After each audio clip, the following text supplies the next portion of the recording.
अस्सलाम वालेकुम। बुल्ली शाह करीम तेलके जे गाजा माइनर मां निकिरंदड़ ढंढी जे पूछाड़े जे आबादगारनि ने STP तेलके सदर अली बख्श गुटको UC सदर बशीर गुटको पारां ढंढी शाख के मुंड खां लॻल धिको ख़त्म करण लाइ पाणी जे हथरादो खोट ख़िलाफ़ कपूर मोरी ते एहतिजाजी मुज़ाहिरो कयो वियो, जंहिं में सियासी समाजी माण्हुनि हिसो वरितो। एहतिजाजी मुज़ाहिरे दौरान अॻवाननि मीडिया सां ॻाल्हाईंदे चयो त केतिरनि सालनि खां गाजा वाह मां निकिरंदड़ ढंढी शाख खे बाअसरनि माण्हुनि धिको हणाए छॾियो आहे। बाक़ी जेको पाणी ढंढीअ में अचे थो तंहिंखे मक़ामी बाअसर वॾेरा पाणीअ जी चोरी करियो खणियो वञनि। ढंढी पोछड़ीअ में पाणी जी खोट पैदा थी वई आहे, जंहिं सबबि असां जा 100 एकड़ बीठल फसलनि सुकण लॻा आहिनि।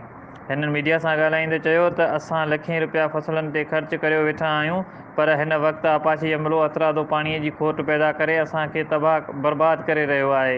हिननि वसवारनि खां मुतालबो कयो त बुल्ली शाह करीम जे शहद मतो मां निकिरंदड़ ढंढी शाख में पाणी जी खोट ख़त्म करे पाणीअ जी चोरी कंदड़ ऑफिसरनि ऐं बाअसरनि ख़िलाफ़ क़ानूनी कार्रवाई कई वञे, जीअं पोछड़े ताईं पाणी पहुची सघे। उन खां सवाइ ढंढी शाख खे मुंड खां लॻल धिको ख़त्म कराए पाणी वधायो वञे। रिपोर्ट विकी सोलंकी, लाल न्यूज़, बुल्ली शाह करीम। असांजी शाख छो बंदि कई वई आहे? हिकिड़ो त धिको लॻो पियो आहे 3.5 फुट, कहिड़ो त ॾोह कयो आहे। असां अॻिते लाइ असीं धरणू जारी रखंदासीं।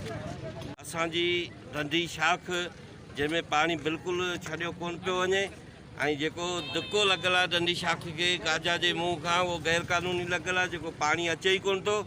ऐं हिते असांखे चयो थो वञे त सारियूं बि लाड़ पथी में कोन थींदियूं। 2 ज़िला जेके आहिनि सारियुनि जा बि बंदि करे छॾिया अथनि, पर जेके ॿिया फसल असां वटि बीठा आहिनि उन्हनि खे बि पाणी असां जेके ज़मीनदार आहियूं पुछण वारा, पाणी जो ज़रो बि कोन पियो अचे। असां ॾाढा परेशान आहियूं। असां ही माना जेको अपील था कयूं त इरिगेशन जे ऑफिसरनि खे पाबंद कयो वञे, पोछड़ में वञी ॾिसनि त पाणी छो कोन पियो पहुचे। जेको असांजो माल जे पीअण जे लाइ पाणी कोन पियो अचे,